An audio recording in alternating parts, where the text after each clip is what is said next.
Rain poured down in sheets that night, turning the city's quiet streets into rivers of reflection.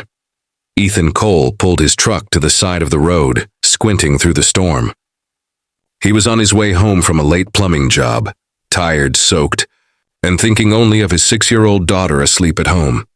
Then he saw her, a little girl no older than 8, standing by a bus stop, crying, trembling, holding a torn pink backpack. He jumped out of the truck, rushed over and crouched beside her. "Hey, sweetheart, are you okay? Where's your mom?" The girl looked up, eyes red and terrified. "They beat my mom," she sobbed. Ethan froze. Those 5 words sliced through the noise of the rain. "Who did this?" he asked softly.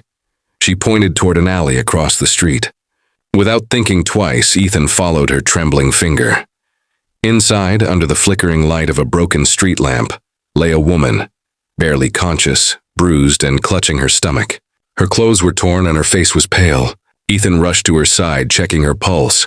"I'm a plumber, not a doctor," he muttered, panic rising. "But I've got to do something." Then it hit him, his old training. Before life had broken him down into bills and sleepless nights, Ethan had been a combat medic in the Army. That was his secret skill. He tore open his tool bag, not for wrenches this time, but for gauze, tape, and sanitizer he always kept out of habit. "Hang on, ma'am," he said steadily.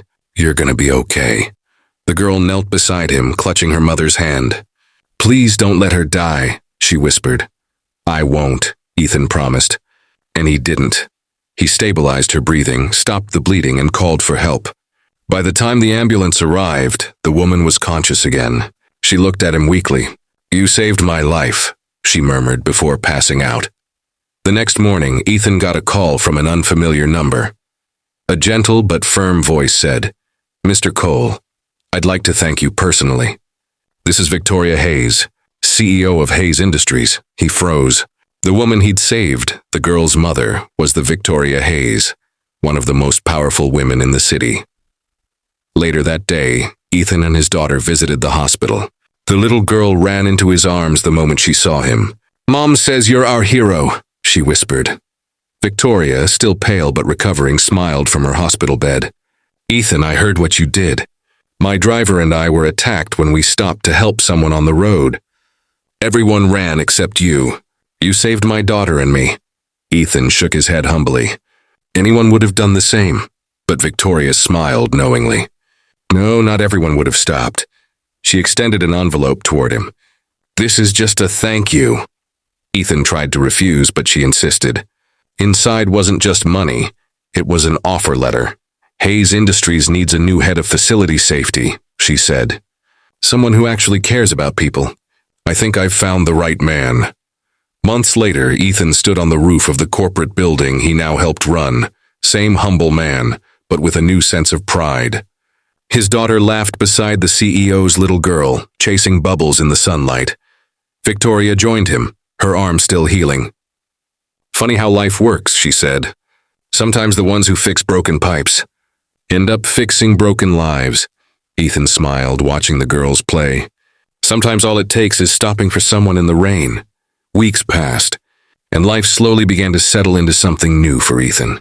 He still woke up before dawn, still made his daughter pancakes shaped like hearts, but now he went to work in a crisp blue uniform with a badge that read Ethan Cole, head of safety, Hayes Industries.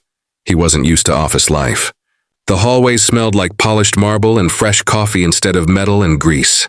People nodded respectfully when he passed, unaware that the man managing safety procedures once fixed broken sinks just to pay rent. Victoria often invited him for morning coffee in her office. It wasn't about business.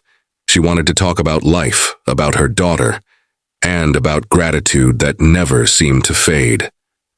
She had lost trust in people for years, she admitted, but that night reminded her that goodness still existed in unexpected places.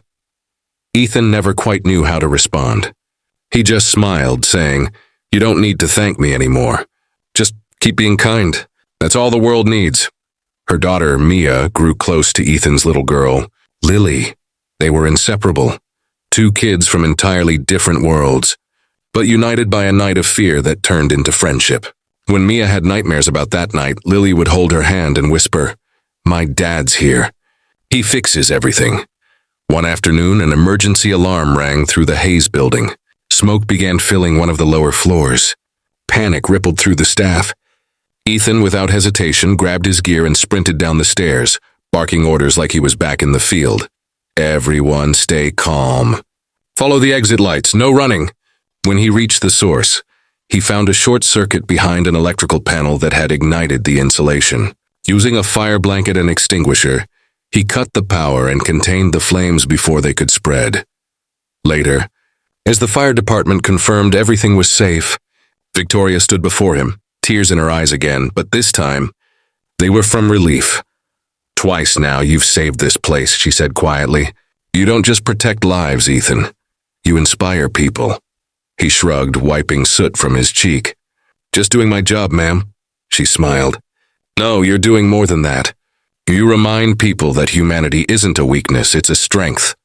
Months later, the company launched a new initiative, the Cole Foundation for Emergency Aid, designed to train regular citizens in first aid and crisis response, inspired entirely by Ethan's story.